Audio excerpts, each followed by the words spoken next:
It takes less than 30 minutes. That is all. In the brief span of time it takes to brew a pot of coffee.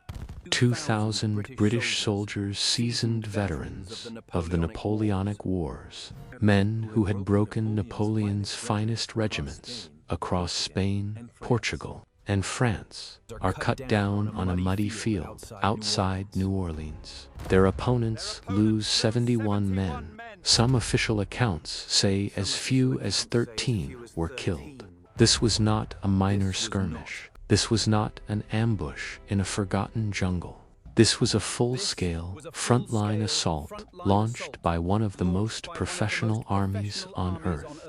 And it ended in complete and utter annihilation. The War of 1812 had been a grinding, humiliating affair for the young American Republic. Just months earlier, British forces had marched into Washington, burning the Capitol building, the President's mansion, and every government landmark in sight, reducing the capital to charred shells. Now, they were coming for New Orleans, the ultimate gateway to the Mississippi River and the vital artery feeding the entire American interior. Every bushel of grain, every barrel of pork, and every bale of cotton from the Western Territories flowed down that single river to the sea. Whoever held New Orleans held the absolute throat of the American economy. If the British took it, they would not merely win a battle, they would control the spine of the entire continent. And the man tasked with stopping them was an American general suffering from dysentery, leading a fragile army held together by sheer willpower, desperation, and spit. The sheer horror of what happened in those final 30 minutes. The ghastly sight that greeted the defenders when the thick sulfur smoke finally cleared has been largely sanitized by history books. The scale of the slaughter was so sudden and extreme that one eyewitness famously mistook the carpet of fallen red coats for an actual sea of blood. So how did thousands of Europe's most elite infantrymen walk directly into a corridor of death from which there was no escape? Why did wave after wave press forward into point-blank cannon fire without orders to retreat? To understand how 30 minutes of sheer carnage turned a Louisiana swamp into a mass graveyard, we have to look back at the desperate series of events that brought these two completely different armies to a narrow strip of southern mud. By late 1814, the War of 1812 had become a grueling stalemate that neither nation could afford to continue, yet neither could afford to lose. For over 2 long years, the conflict had dragged across the Canadian border, through the Great Lakes, and over the stormy waters of the open Atlantic. America's initial dream of easily capturing Canada had dissolved in a series of disastrous, mismanaged invasions. On the other side, the British Empire, heavily distracted by their epic, continent-spanning struggle against Napoleon in Europe, viewed the American conflict as a frustrating sideshow. But once Napoleon was temporarily exiled to Elba in 1814, Britain turned its full military might toward North America. In August of 1814, British forces landed in Maryland and delivered a crushing psychological blow. They marched into Washington, D.C., setting fire to the executive mansion and government buildings. It was a devastating humiliation for a republic barely 3 decades old. Yet, the British war machine stalled shortly after when they attempted to take Baltimore, stopped cold by the resolute defenders of Fort McHenry, an event that inspired the writing of America's national anthem. The war hit a bloody, exhausted equilibrium. Across the Atlantic, in Ghent, Belgium, diplomats from both nations sat in comfortable drawing rooms, negotiating a peace treaty. But an ocean away, soldiers continued to fight and die, because neither side knew when, or even if, a treaty would actually be signed. In the meantime, the British High Command devised a decisive masterstroke: launch a massive amphibious invasion to capture New Orleans. By seizing the city, Britain could slice off the young United States' vast western expansion. Even if a peace treaty was finalized, holding New Orleans would grant the British Empire an unassailable strategic leverage point over North America. The stakes were absolute. New Orleans was the strategic fulcrum of the entire continent. In December of 1814, American General Andrew Jackson arrived in New Orleans, gaunt, weak from severe illness, and burning with a fierce intensity that unsettled even his own officers. Jackson was not a commander who waited for consensus. Recognizing the immense danger, he instantly declared martial law across the entire city. Civilians were drafted into hard labor, supplies were impounded, and the city's wildly diverse population was forced into a single defense force through the pure magnetism of Jackson's aggressive leadership. On paper, Jackson's army looked like an absolute disaster. It was a bizarre, improbable coalition that no European military strategist would ever take seriously. It included a small nucleus of disciplined United States Army regulars. Surrounding them were rough frontiersmen from the Tennessee and Kentucky militias, men who had hunted game in the wilderness since early childhood, capable of reloading a long rifle while crouching in brush and placing a lead ball through a target at 100 yards. Beside them stood units of free black soldiers fighting proudly for a nation that granted them barely a fraction of citizenship.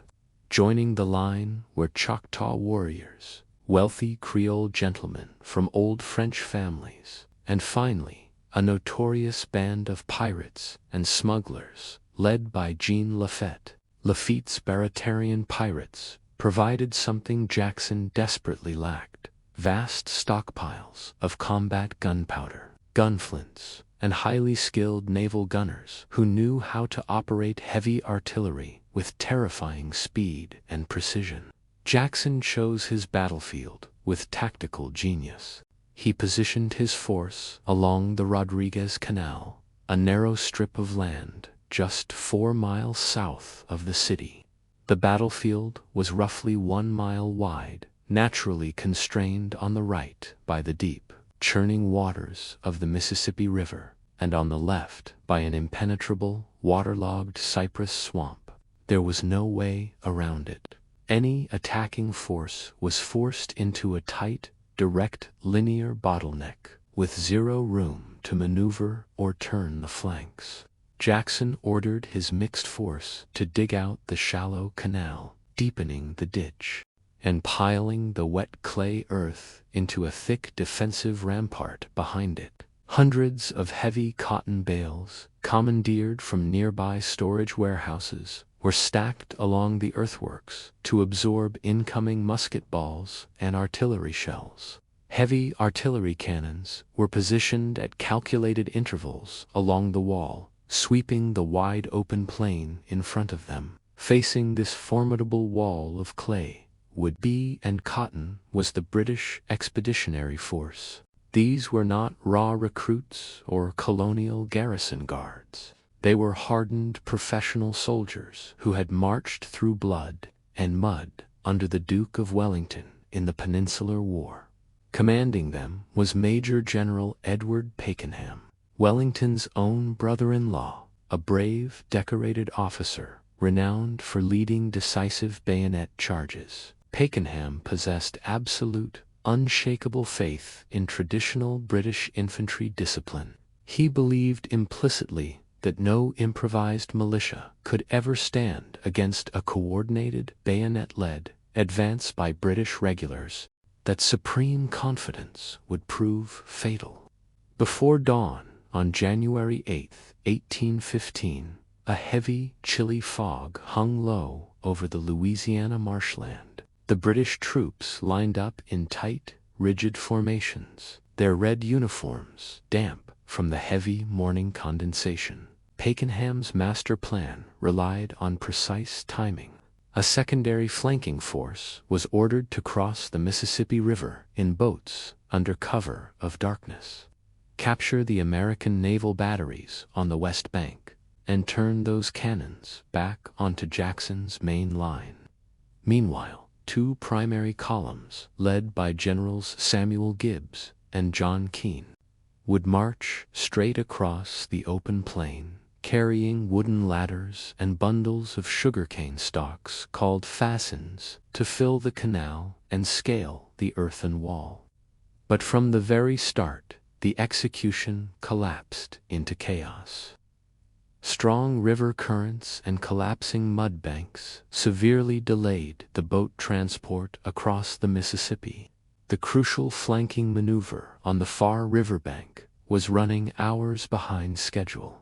Pakenham faced an agonizing dilemma in the darkness: delay the main assault and lose the cover of night, or strike immediately and trust in the unstoppable momentum of his disciplined infantry.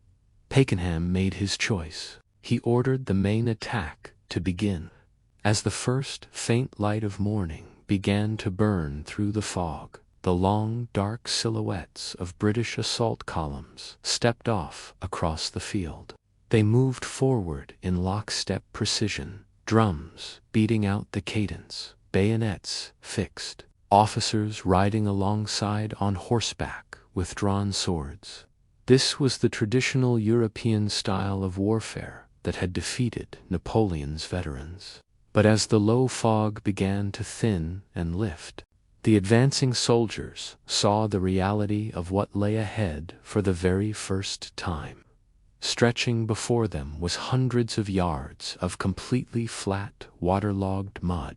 There were no trees, no fences, no ditches, and zero natural cover. At the far end of the open plain sat Jackson's line, an imposing wall bristling with gun barrels and artillery muzzles.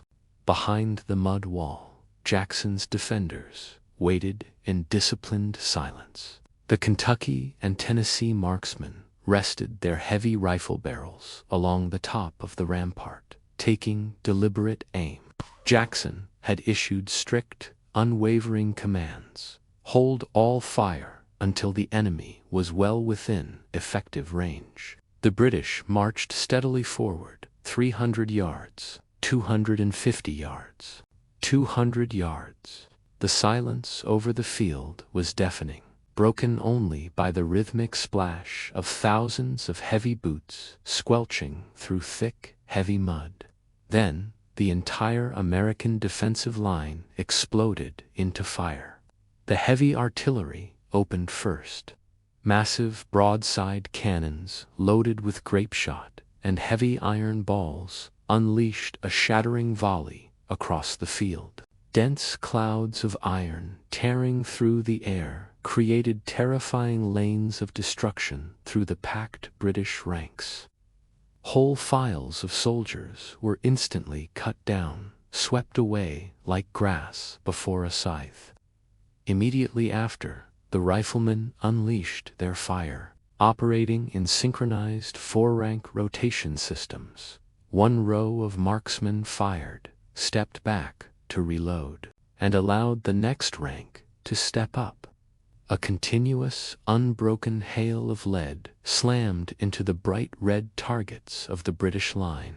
At a range well under 100 yards, the frontier rifles were brutally accurate, because the British troops were packed shoulder to shoulder in tight tactical columns. Even musket balls that missed their intended targets hit the men standing directly beside or behind them.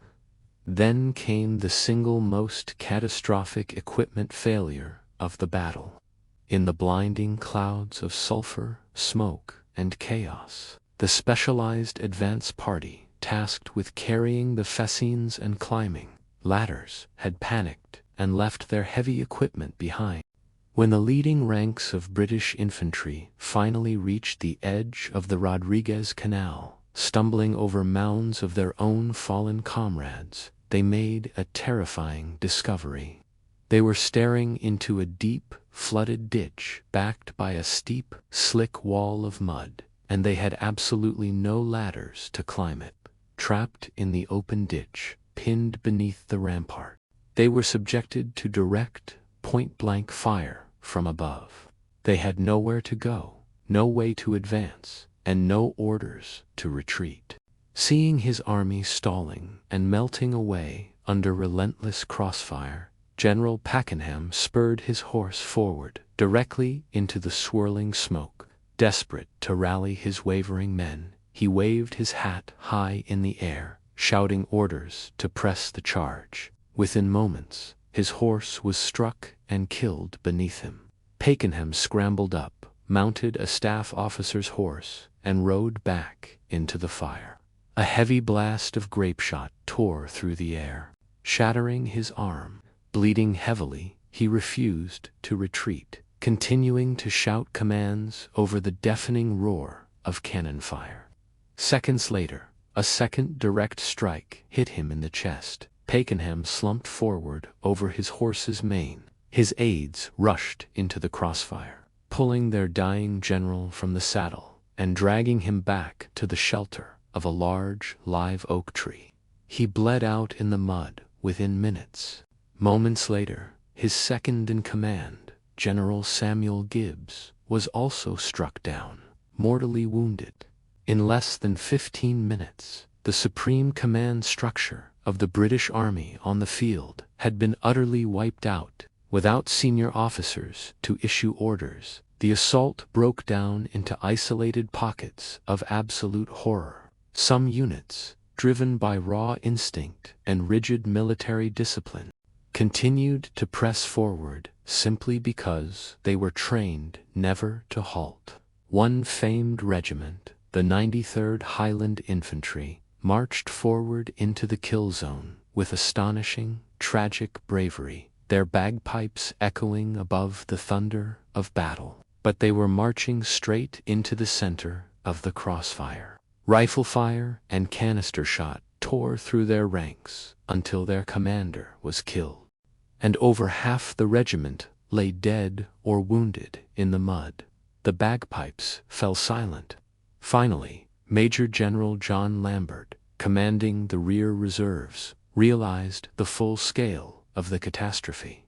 He ordered a complete and immediate retreat. The surviving British troops began to fall back across the open field, but retreating under aimed rifle fire across hundreds of yards of open mud proved nearly as lethal as the initial advance. By 8:30 in the morning, barely half an hour after the main assault had begun, the firing finally began to slacken and die down. The assault was over. An elite imperial army had been effectively destroyed. As the thick white smoke slowly drifted away on the morning breeze, an eerie silence settled over the plain of Chalmette.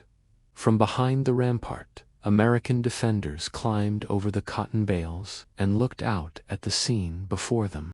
What they saw shocked even the most hardened combat veterans to their core. The wide open field was entirely carpeted in red. The fallen bodies were so densely packed together that in many places it was physically impossible to walk across the mud without stepping on a fallen soldier. One American militiaman later recorded that, from a distance, the field appeared as though it were literally covered by a vast, shimmering sea of blood. An illusion created by thousands of bright red uniforms covering the brown earth. The sensory atmosphere was overwhelming. The air was heavy with the sharp chemical stink of burnt gunpowder, heavy mud, and the metallic smell of blood. Rising from the thousands of fallen men in the cold morning air was a low, continuous moan of unbearable pain. Hundreds of wounded men lay trapped beneath the bodies of their comrades, calling out for water, for medical help, or for their families. When the final casualty reports were calculated, the figures were astonishing. The British force had suffered over 2,000 casualties, killed, wounded, or captured. including their top 3 commanding generals. The American casualties totaled just 71 men, with only 13 actually killed on the rampart. It stood as one of the most mathematically lopsided military victories in human history. In the immediate aftermath, an informal truce was called. American and British soldiers, men who had been trying to kill one another just moments before, worked side by side in the thick mud, carrying shattered men to field hospitals and sharing canteen water with the wounded. The body of Major General Edward Pakenham was carried from beneath the oak tree where he had died, to preserve his remains for the long multi-month voyage across the Atlantic Ocean back to his family in Ireland. His body was placed inside a large wooden barrel filled with dark rum. It was a grim, macabre detail that quickly became one of the most famous legal and military anecdotes of the 19th century. As news of the dramatic triumph began to spread slowly by horseback across the nation, it collided head-on with another monumental piece of news arriving from Europe: the Treaty of Ghent, the official peace agreement ending the War of 1812. Had been signed by British and American diplomats on December 24, 1814. That was 2 full weeks before the Battle of New Orleans was ever fought, because transatlantic communication in the age of sail took weeks to travel across the ocean. Neither army had known that the war was legally already over. Technically, the 2,000 men who fell on that cold January morning died in a battle that had zero legal impact on the formal peace terms of the war. Yet, despite its technical diplomatic irrelevance, the Battle of New Orleans fundamentally reshaped the trajectory of the United States. Before the battle, the War of 1812 was viewed by the American public as a mismanaged, deeply divisive disaster marked by the burning of their nation's capital. After New Orleans, the public narrative shifted instantly and dramatically. The stunning victory created an overwhelming surge of national pride and unity, launching what historians call the era of good feelings. It proved to the world and to Americans themselves that their young republic could stand toe-to-toe against the world's greatest imperial military superpower and emerge victorious. And for Andrew Jackson, those fateful 30 minutes changed everything. The gaunt general, who had assembled a ragtag defensive line of pirates, frontiersmen, and militia, became an overnight national icon. The immense fame and legendary status he earned on that muddy battlefield provided the unstoppable political momentum that carried him directly into the White House as the 7th President of the United States. The Battle of New Orleans remains a striking study in military history, a reminder of what happens when unyielding bravery and rigid discipline are ordered to march directly into a lethal, inescapable trap. On January 8, 1815, on a narrow strip of marshland outside New Orleans, the traditional era of open-field marching columns collided violently with the modern reality of entrenched firepower, and history was altered forever in less than 30 minutes.